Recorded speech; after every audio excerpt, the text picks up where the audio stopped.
السلام علیکم friends defence updates میں پاکستان اور ترکی کی 3 ہفتوں پر مشتمل اسپیشل فورسز ایکسرسائز کی خبر پر بات کریں گے۔ پاک نیول چیف کے دورہ سعودی عرب، فلپینز کو ترک ساختہ T-129 اٹیک ہیلی کاپٹرز کی ڈلیوریز، چائنیز نیوی میں 2 ٹائپ 52D ڈسٹرائرز کی شمولیت، امریکہ کی پولینڈ میں پیٹریاٹ میزائل سسٹم کی تعیناتی، UK اور چین کے ایئر کرافٹ سمیت دیگر اہم دفاعی خبریں بھی اس ویڈیو میں شامل ہوں گی۔ So let's start.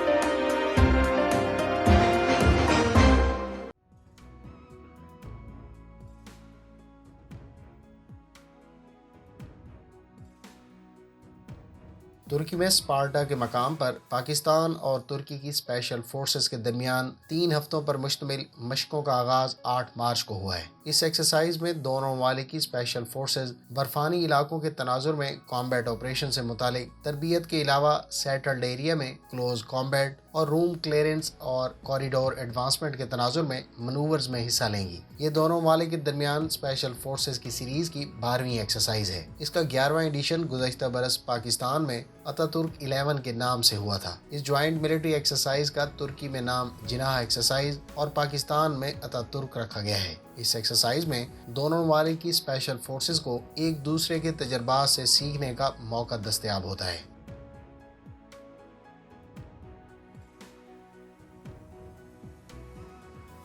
Pakistan navy کے ریئر ایڈمرل شفاعت علی خان کی سربراہی میں پاک نیول وار انسٹی ٹیوٹ کے وفد نے گزشتہ روز نیٹو کے میری time security centre of excellence کا دورہ کیا۔ پاک نیوی کے وفد کی ترکی کے اس سینٹر میں تعینات ترک نیول آفیشلز نے استقبال کیا۔ شرکاء کو نیٹو کے میری ٹائم سینٹر کے مختلف پروگرامز اور دیگر انیشیٹوز پر بریفنگ دی گئی۔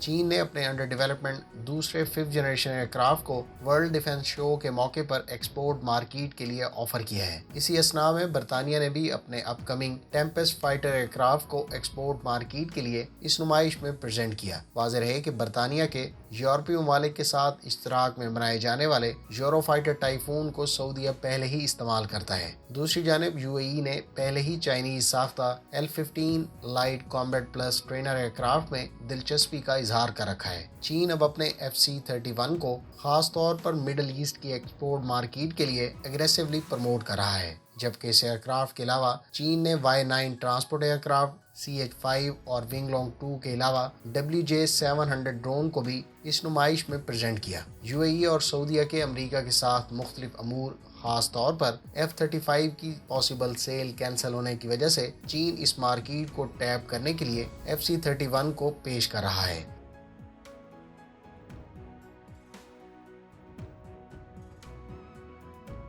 Chief of the naval staff admiral Muhammad Amjad Khan Niazi سعودی عرب کے سرکاری دورے پر سعودیہ پہنچ گئے ہیں۔ دورے کے دوران نیول چیف نے وزیر دفاع کے military adviser major general Talal Abdullah اور commander royal Saudi naval forces vice admiral Fahd bin Abdullah سے ملاقات کی۔ نیول چیف نے سعودی عرب کی وزارت دفاع کی جانب سے منعقدہ ورلڈ ڈیفنس شو میں شرکت کی اور انہوں نے امریکی سینٹرل نیول کمانڈ کے سربراہ وائس ایڈمرل براڈ کوپر سے بھی ملاقات کی۔ سعودی حکام نے پاکستان اور سعودی عرب کے مابین دفاعی تعلقات اور خطے میں امن و استحکام کو برقرار رکھنے کے لیے پاکستان کی جانب سے کیے جانے والے اقدامات کو سراہا۔ امید کی جاتی ہے کہ نیول چیف کے حالیہ دورے سے دونوں ممالک کے درمیان دفاعی تعلقات کو مزید فروغ ملے گا۔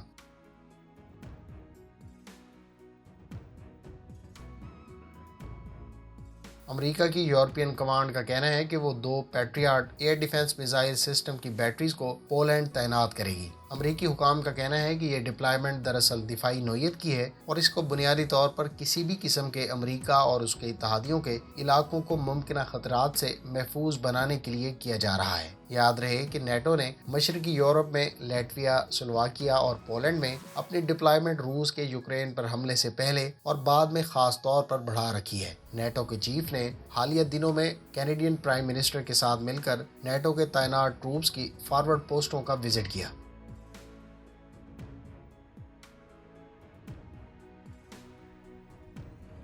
ترکی کے تیار کردہ T-129 اٹیک ہیلی کاپٹر کے فلپینز کے لیے پہلے بیچ کو ڈیلیور کر دیا گیا ہے۔ فلیپینز نے $280 ملین کی لاگت سے ترکی سے 6 tactical reconnaissance and attack helicopter order کر رکھے ہیں۔ فلیپینز اس ہیلی کاپٹر کو استعمال کرنے والا پہلا بین الاقوامی کسٹمر بن گیا ہے۔ ترکی نے اپنے A400M ٹرانسپورٹ ایئر کرافٹ پر 2 یونٹس فلیپینز کو گزشتہ رات ڈیلیور کیے۔ اس ہیلی کاپٹر سیل کو بھی امریکہ کی جانب سے انجنز کا ایکسپورٹ لائسنس جاری نہ کر کے کافی عرصے تک روکا گیا تھا، تاہم گزشتہ برس مئی میں امریکہ نے ایکسپورٹ لائسنس جاری کر دیا تھا۔ واضح ہے کہ اس رکاوٹ کو ہمیشہ کے لیے دور کرنے کی غرض سے ترکی مقامی TS1400 انجن تیار کر رہا ہے، لیکن یہ بھی انڈر ڈیولپمنٹ ہے اور 2023 کے بعد آپریشنل ہوگا۔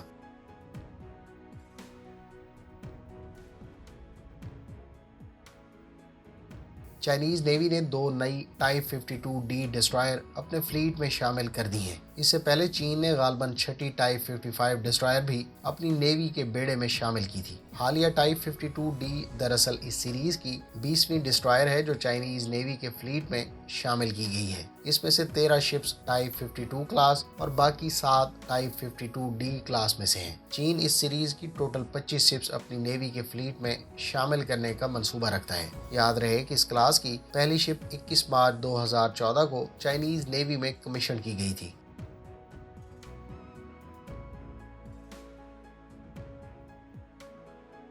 فرینڈز، اب سے کچھ دیر پہلے ترکی میں انطالیہ ڈپلومیسی فورم کا اجلاس شروع ہوا ہے۔ ترک وزیر خارجہ فورم کے میزبان ہیں۔ روس اور یوکرین کے وزرائے خارجہ اس اجلاس میں شرکت کر رہے ہیں۔ یوکرین پر روسی حملے کے بعد پہلی بار دونوں ملکوں کے وزرائے خارجہ کسی فورم پر ملاقات کر رہے ہیں۔ ترکی دونوں ممالک کے درمیان جنگ بندی کی کوششوں کو لیڈ کرنے والا پہلا بین الاقوامی ملک بن گیا ہے۔ انطالیہ ڈپلومیسی فورم میں یوکرین اور روس کے وزرائے خارجہ روسی صدر ولادیمیر پوٹن اور یوکرینی صدر زیلنسکی کی ملاقات کے امکانات پر بات کر رہے ہیں۔ دونوں رہنماؤں کا خیال ہے کہ روس اور یوکرین کے صدور کی ملاقات سے جنگ بندی کی راہ ہموار ہو سکے گی۔ اس اجلاس سے پہلے ترکی کے وزیر خارجہ نے اپنے روسی ہم منصب سرگی لیروف سے وفد کے ہمراہ ملاقات کی۔ ایک اور خبر کے مطابق یوکرین اور روس کے درمیان جنگ بندی کی کوششوں کو لے کر جرمن چانسلر بھی 14 مارچ کو ترکی پہنچیں گے۔